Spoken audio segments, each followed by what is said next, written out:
पाटील, दिवाळीचा सण आहे, एकीकडे धूमधडाक्यात साजरी होत आहे, मात्र दुसरीकडे शेतकऱ्यांवर संकट पसरलेलं आहे. खरं तर प्रामुख्यानं मराठवाड्यात मागच्या काही दिवसांमध्ये पूर परिस्थिती निर्माण झाली होती. तुम्ही सुद्धा दौरे केले होते. मात्र सरकारने ज्या पद्धतीने जे पॅकेज जाहीर केलेलं होतं त्याचा एकही रुपया खात्यामध्ये जमा झाली नसल्याची ओरड जी आहे ती शेतकऱ्यातून होताना पाहायला मिळत आहे. दिवाळी कशी साजरी करायची हा सवाल शेतकऱ्यांसमोर आहे. महाराष्ट्रातल्या सगळ्या जनतेला, शेतकऱ्यांना, सगळ्या बांधवांना, तुम्हाला सगळ्या महाराष्ट्रातल्या प्रतिनिधी बांधवांना, इलेक्ट्रॉनिक प्रिंट मीडिया सगळ्यांना दिवाळीच्या मनापासून सगळ्यांना अगोदर खूप खूप शुभेच्छा देतो. शेतकऱ्यांच्या खात्यात सरकारनं दिलेला नुकसान भरपाईचा निधी आलाच नाही. शेतकऱ्यावरती संकट आलंय, संसार उद्ध्वस्त झालेत, त्यांना हातभार लावणं ही जबाबदारी होती. पुन्हा संकटाचे भोग सरकारमुळे शेतकऱ्यांना भोगायला नको होते, परंतु आता सरकार शेवटी तात्पुरता आनंद देणारं सरकार आहे. आणि हे आज नुसते हेच नाही तर 75 वर्षापासून शेतकऱ्याच्या पदरात असेच पडलेत की फक्त आशा लावायची, द्यायचं काहीच नाही. त्याला एक मन सुद्धा आहे, पण आज चांगल्या दिवशी मला ती सांगायची नाही. नसता ते आशाला लावायचं आणि पुढं आहे बघा टिंब टिंब दाखवायची अशी सवय. आता ते शेतकऱ्याला त्यांना दाखवावं लागणार आहे. एखाद बार आशाला लावायचं आणि टिंब टिंब काय आहे ना, तर ते आता दाखवावंच लागणार आहे शेतकऱ्यांना. आपण लढू. दिवाळी पाडवा भाऊबीज झाल्याच्या नंतर सगळ्या शेतकऱ्यांच्या राज्यात असणाऱ्या तज्ज्ञांना, अध्यक्षांना आपण अंतर्वलीत बोलून घेऊ, चर्चा करू त्यांच्याशी, आणि त्यानंतर मग राज्याची बैठक लावू मोठी आणि तिथं तारीख आंदोलनाची डिक्लेअर करू. आपल्याला रस्त्यावर आणून कपडे फाडावच लागणार आहेत सरकारची, त्याशिवाय आपल्याला न्याय मिळणार नाही. असं जसे 70 वर्षे गेले तसे अनेक पिढ्या आपल्या पुढच्या सुद्धा जातील. आता नाही जाऊ द्यायची. एकदा सगळ्यांनी ताकद लावायची. शेतकऱ्याच्या सन्मानासाठी आपला सन्मान सगळ्यांनी सोडून द्यायचा आणि शेतकऱ्याच्या सन्मानासाठी आंदोलनात उभा राहायचं. 2 सप्टेंबरचा जो शासन निर्णय आहे तो रद्द करावा या मागणीसाठी ओबीसी ते आक्रमक होताना पाहायला मिळत आहे. ठिकठिकाणी मोर्चे निघत आहेत. नागपूरला निघाला, अनेक ठिकाणी निघाले.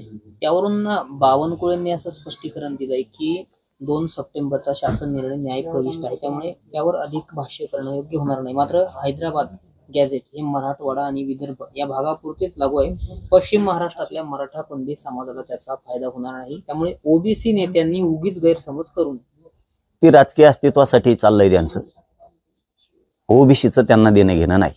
सगळ्यात महत्वाचं त्यांना राजकारणासाठी ओबीसीचा वापर करायचा, सभाला गर्दी करायची, मोर्चाला गर्दी करायची. ओबीसी नेत्याची धडपड फक्त तेवढ्यासाठी चालू आहे, ओबीसीच्या हितासाठी नाही. आणि दुसरा मुद्दा, तो जे आर कोणी रद्द करू शकत नाही. कोणाच्या बापाचे टप्पर नाही त्याला हात लावायचं. मी आहे ना इथं, मी बघतो ना कोण कोण काय काय करतात. त्या जे आर मुळे मराठवाड्यातला मराठा एक ना एक दिवस सगळं आरक्षणात जाणार, पुरा कोणी राहत नाही. आणि बावनकुळे साहेब ते म्हणणं आहे तुमचं की त्या 5 जिल्ह्यासाठी, मग मराठवाड्यात 5 जिल्हे होते पहिले, आता त्याचे 8 झाले. आता जे आर त्याच्यासाठी आहे ना. आता 17 संस्थांसाठी, पश्चिम महाराष्ट्रासाठी निघत. मी चाललोय बरोबर, आणि मराठ्यांनी दम्मादम्माने जावं ही सुद्धा माझी अपेक्षा. पण हे नेते सातत्याने आक्रमक होत आहेत की हा जो जे आर आहे तो ओबीसी आरक्षणावर घाला घालण्याचा असलं म्हणतायत. दुसरीकडे देवेंद्र फडणवीस म्हणतात की ओबीसी आरक्षणाला कोणताही धक्का लागत नाही. नेमकं खरं काय मानायचं, खरं काय आणि खोटं काय? नाही, आमचं तर खरं आहे, आम्हाला माहित नाही. फक्त तात्पुरता आनंद नको आहे याच्यातला मी आहे. मला खरं ती लागती. जी फडणवीस साहेबांवरती मराठ्यांचा विश्वास बसलाय तो डळू देऊ नये त्यांनी, आमची एवढीच अपेक्षा आहे. मराठवाड्यातला मराठा त्याला प्रमाणपत्र वितरित होणं गरजेचं आहे. जे आरचा ओके योग्य आहे, त्याचं काही टेन्शन नाही. तो बिघाडला बी थोडाफार जे आर, तरी त्याला सुधारित करायची जबाबदारी सरकारनं उचललेली आहे, त्याचं काही टेन्शन नाही. आम्हाला प्रमाणपत्र वितरित पाहिजे. नाही तर फडणवीस साहेबाला असं वाटेल इकडे ओबीसीला आम्ही म्हणतो तुम्हाला धक्का लागत नाही म्हणजे ओबीसी खुश मतदानापुरता, आणि मराठ्याला सांगायचं तुम्हाला जे आर दिलाय म्हणजे मतदानापुरता मराठा खुश. हे मायापैकी चलत नसतं. तुम्ही खुशच करणार आम्ही तुम्हाला, पण आमचे प्रमाणपत्र सुद्धा आम्हाला मिळाले पाहिजे. जो आम्हाला देईल त्याच्यासाठी मराठी सुद्धा ताकदीनं त्याच्या मागे उभा राहणार. पण तात्पुरता आनंद आपल्यापैकी जमत नाही. तुम्ही जे आर काढला त्याचं कौतुकच केलं आम्ही, त्यात काय. पण प्रमाणपत्र आम्हाला वितरित होणं गरजेचं आहे. तुम्हाला डाव वाटत असेल आम्ही ओबीसीला म्हणतो धक्का लागत नाही म्हणजे ओबीसी तुमच्याकडेच राहणार, मग मराठा सांगितलं तुम्हाला जे आर दिलाय म्हणजे मराठी तुमच्याकडेच राहणार, मग ह्या भ्रमात मात्र राहू नका, कारण इथं मनोज जरांगे हे लक्षात ठेवायचं. मी पण एक तात्पुरत्या आनंदावर जगत नाही, मला प्रमाणपत्र वितरित पाहिजेत. जी आर एकदम ओके, त्याच्याबद्दल फडणवीस साहेबांचं कौतुकाचे. पण या काढलेल्या जी आर वरून बबनराव तायवाडे असं म्हणतात की हा जी आर रद्द केलाय काय आणि नाही केला काय, ओबीसी आरक्षणाला धक्काच लागत नाही. म्हणजे तायवाड्यांची भूमिका, भुजबळ आणि वडेट्टीवार यांची भूमिका यामध्ये कुठेतरी फूट पाडताना वाटतंय. त्या तायवाडे भाऊला एकच सांगणं आहे आमचं, फक्त बाकीचं नाही.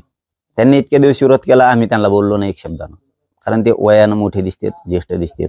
ते कोण आहे आम्हाला माहित पण नव्हतं. यांनीच सांगितलं की ते कुणबी मराठा आहेत म्हणून, आधी माहित बी नव्हतं. बरं ठीक आहे, कुणबी मराठा असून तुम्ही तिकडे का लढत नव्हतो, कारण एक तर तुम्ही जिजाऊच्या भूमीतले आहेत, आणि जिजाऊच्या भूमीनं या राज्यातल्या मराठ्यावर किंवा शेतकऱ्यावर किंवा सगळ्या जाती धर्मावर कधी अन्याय होऊ दिला. आणि तुम्ही त्या भूमीतले, आमचं 150 वर्षाचं आरक्षण नोंदी असून सुद्धा तुम्ही विरोध करताय. म्हणजे आम्हाला तुमच्याबद्दल ना आता ती घृणा जी असते ना ती यायला लागली. त्याचं कारण पण तसंच आहे. तुम्ही त्यांच्याकडूनच राहा, हरकत नाही. अरे पण तुम्ही ज्यांच्याकडून त्याचे काय बोलतेत राव, तुम्हाला ते जातवान कुणबी मराठा हे नाही ऐकून घेऊ शकत. बोगशेन काय म्हणते त्यांना इतकं वयाचं असं, तरी त्यांसंग झिंडत येत असले स्वाभिमानी विकलेले ना आम्ही नाही बघितले. आणखी कुणबी नाही बघितला आणि मराठा बी नाही बघितला, आणखी आतापर्यंत नाही बघितलं. अरे जेव्हा आपल्याला कसले घाण दुष्णे द्यायला लागलाय, अवमान करायला लागलाय, हिनवायला लागलेत या तायवाडे भाऊला, तरी हे तिथंच लाळ घोटीत येत. एखादा लाथ आणि ठोकील ना, चाल सरक म्हणून बाजूला. जातवान कुणबी आहे, मी मराठा, मी सत्याच्याच बाजूने बोलणार. मराठे हे पूर्वीपासून कुणबीत आहेत, आता मी इथून पुढे म्हणणारच. ते म्हणा सोडून जे याला घाण घाण बोलते त्यांच्याच बाजून राहते. काय असले कुणबी मराठे नाही बघितले आम्ही. जातवाना चल कुणबी मराठा सहनच नाही करू शकत. म्हणजे कुठेतरी तायवाड्यांचं चुकतंय. मग अरे चुकत नाही तर काय, घाण बोलते ज्याच्याकडून राहते तेच घाण तुमची टिंगल उडवायले, तेच तुम्हाला हिनवायला लागले. जातवान कुणबी राहू शकत नाही अशा ठिकाणी, अशा ठिकाणी राहू शकत नाही. आणि जातवान मराठा बी नाही राहू शकत, कारण आम्ही दोन्ही एकच आहेत. कुणबी मराठा वेगळा नाहीच.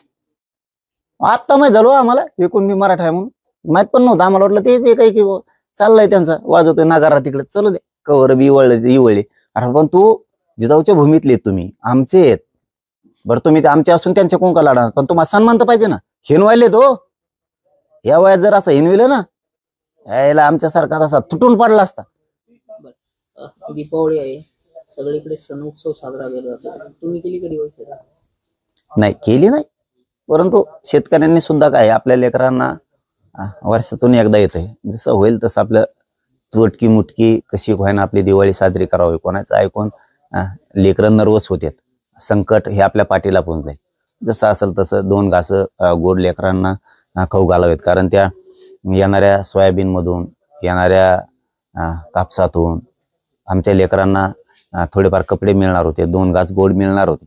पण आता शेतकऱ्यांचे कुटुंबच उद्ध्वस्त झाले सगळे, आणि शेतकऱ्यांना मुद्दाम सरकारही निधी देत नाहीये, मदत करत नाहीये, मुद्दाम अडचणीत आणतंय, जाणून बुजून तात्पुरता आनंद देत आहे. यांचे कपडे आपल्याला सगळ्या शेतकऱ्याला, शेतकरी नेत्याला एकत्र येऊन सरकारचे कपडे फाडावेच लागणार आहेत, आणि शेतकऱ्याच्या सन्मानासाठी उभा राहावंच लागणार आहे.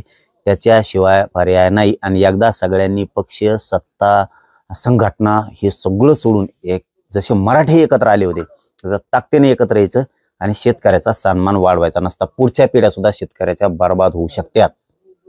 एक शेवटचा प्रश्न आहे. वेगवेगळ्या प्रकारचे फटाके आलेले आहेत, वेगवेगळे नेते वेगवेगळ्या नेत्यांना वेगवेगळ्या फटाक्यांची उपमा देतात.